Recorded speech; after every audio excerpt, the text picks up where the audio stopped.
प्रिय क्रांती मित्र हो, जय भीम, जय अशोक, जय संविधान, जय भारत।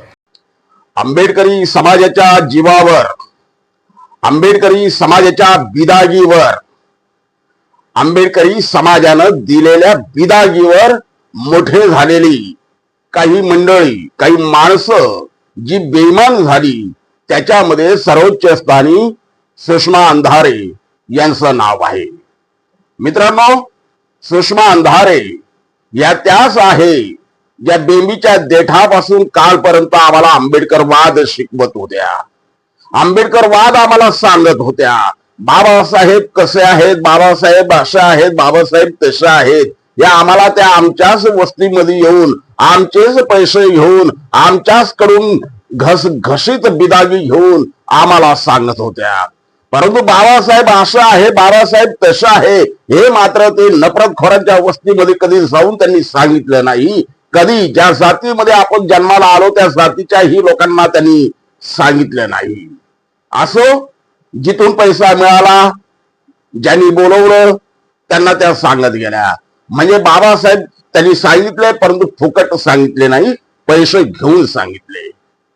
आणि आताही त्या कोणत्याही पक्षामध्ये काम करो, कोणत्याही संघटनेसाठी काम करो, त्या फक्त आणि फक्त पैसे घेऊनच काम करतात की काय, अशी शंका आहे।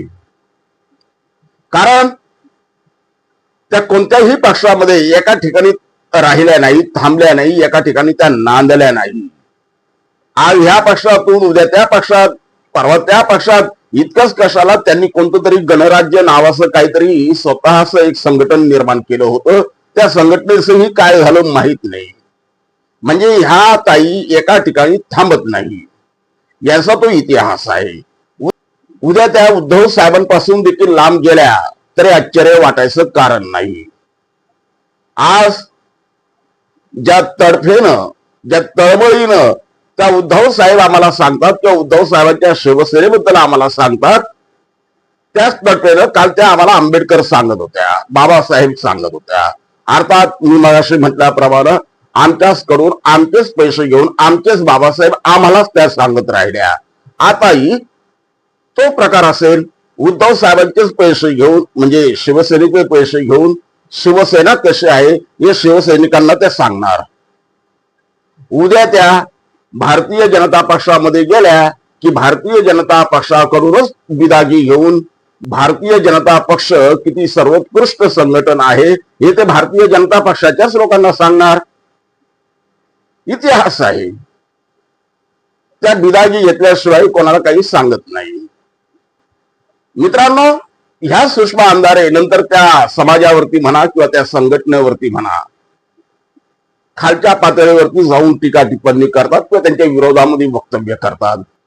मित्रांनो, सुषमा अंधारे यांनी आताही उपवर्गीकरणाच्या संदर्भात तारे तोडलेले आहे।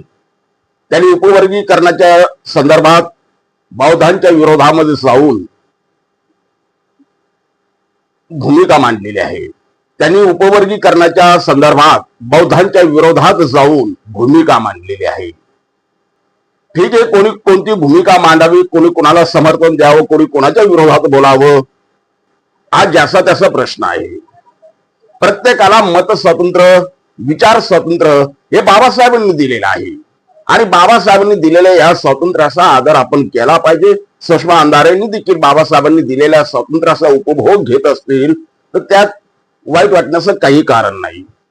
परंतु वाईट ह्याच गोष्टीसाठी वाटतंय की जी महिला उपवर्गीकरणाच्या संदर्भात बौद्धांच्या विरोधामध्ये आज रस्त्यावरती भाष्य करते, भूमिका मांडते, त्या सुषमा अंधारे कालपर्यंत बौद्धांच्या एकाही आंदोलनामध्ये का नव्हत्या किंवा ज्यांच्या बाजूने त्यांनी जी भूमिका मांडली त्या आमच्या मातंग बांधवांच्या एकाही प्रश्नावरती त्या लढल्या का नाही, त्या मैदानात का कधी उतरल्या नाही, कधी त्यांनी हातामध्ये आंबेडकरी झेंडा घेऊन आमच्या मातंग बांधवांना न्याय द्या, आमच्या बौद्ध बांधवांना न्याय द्या, आमच्या मागासवर्गीय समाजाला न्याय द्या, आमच्या दलित बांधवांना न्याय द्या, आमच्या बहुजनांना न्याय द्या, अशा प्रकारे कधी त्या रस्त्यावरती आलेल्या नाही, आपली भूमिका त्यांनी कधी मांडलेली नाही।